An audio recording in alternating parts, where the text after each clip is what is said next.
আমরা সকলেই কম বেশি ফাস্ট ফুড খেতে অনেক বেশি পছন্দ করি, কিন্তু সেগুলো শরীরের জন্য কতটা ক্ষতিকারক জেনেও আমরা এই ধরনের খাবার খাওয়া থেকে বিরত থাকতে পারি না। বর্তমানে ফাস্টফুডের মধ্যে অন্যতম হলো মোমো। আমার বিশ্বাস আমার মতন অনেকেই এটি খেতে পছন্দ করেন, চাইলে আপনিও তৈরি করে নিতে পারবেন। চলুন দেখা যাক মোমো রেসিপিটি, সাথে চাটনি রেসিপি। আসসালামু আলাইকুম এভরিওয়ান, সবাইকে ওয়েলকাম করছি আরো একটি নতুন ভিডিওতে। আমি চিকেনের বুকের মাংস নিয়ে নিয়েছি, তারপর খুব ভালোভাবে ধুয়ে আমি কেটে নিয়েছি। তারপর এতো একটু ব্লেন্ড করে কিমা করে নিয়েছি।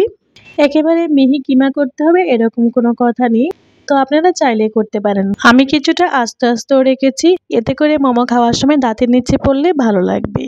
এখন অন্য একটি পাত্রে ট্রান্সফার করে নিচ্ছি। তারপর একে একে গড়ে থাকা মশলাগুলো আমি অ্যাড করে দিব। প্রথমে দিয়ে দিলাম গোলমরিচ পেস্ট, তারপর সয়া সস, পরিমাণ মতো লবণ, তারপর আদা রসুন দিয়ে দিলাম, এরপর দিয়ে দিলাম কুচি করা মরিচ। তারপরে তো আমি হাত দিয়ে খুব ভালোভাবে এটি মিক্স করে নিচ্ছি। তারপর রেস্টে রেখে দিব প্রায় 30 মিনিটের মতো। এ পর্যায়ে আমি চিকেন কিমাটা রেস্টে রেখে দিয়ে অন্য একটি পাত্রে 2 কাপ ময়দা মেখে নিচ্ছি। পরিমাণ মতো লবণ, সাদা তেল আর নর্মাল পানি দিয়ে আমি ভালোভাবে মিক্স করে নিচ্ছি। জন্য আমি খুব একটু সময় নিয়ে যত্ন করে আমি এই ময়ানটা করে নিয়েছি।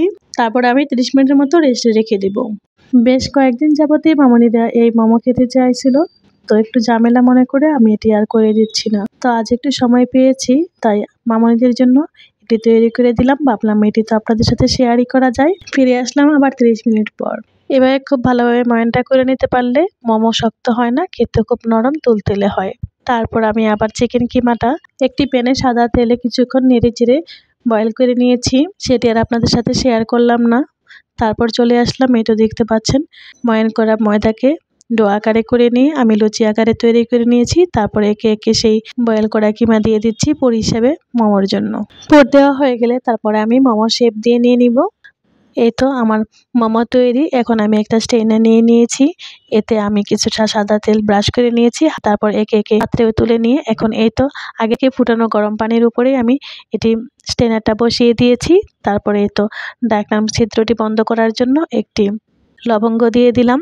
তারপর সিদ্ধ হতে হতে চলে আসলাম একটি পুদিনা পাতার চাটনি তৈরি করতে।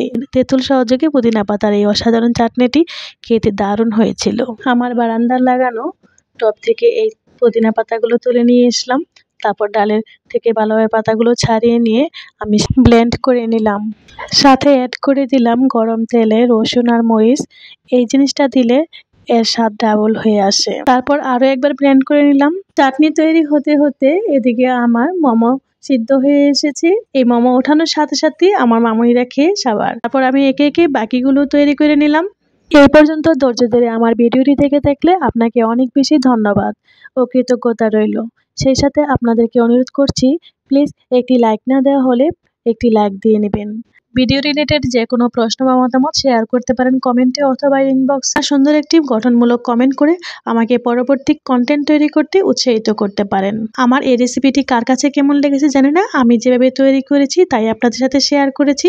আপনারা হয়তোবা অনেকে আমার চেয়ে অনেক ভালো পারেন, তবে আমাদের কাছে খেতে খারাপ লাগেনি। আমার কাছে মনে হয়েছে বাইরের খাবার না খেয়ে মামুনিদেরকে একটু স্বাস্থ্যসম্মত ঘরে নিজে তৈরি করে দিতে পেরেছি। মামুনিরা তো খেয়ে ভালো রিভিউ দিয়েছে, আলহামদুলিল্লাহ। আমার কাছেও ভালো লেগেছে। আর আমার সবচেয়ে ভালো লেগেছে মামুনিদের এই আবদার রাখতে পেরেছি, মামুনিদেরকে খুশি রাখতে পেরেছি। আর সব মায়েরাই তো তাই চায়, তাই না? ভিডিওটি ভালো লাগলে সুন্দর কমেন্ট করে উৎসাহ দিতে বলবেন না। আরো কথা হবে সুন্দর একটি ভিডিওতে। খেতে খেতে বিদায় নিলাম। আল্লাহ হাফেজ।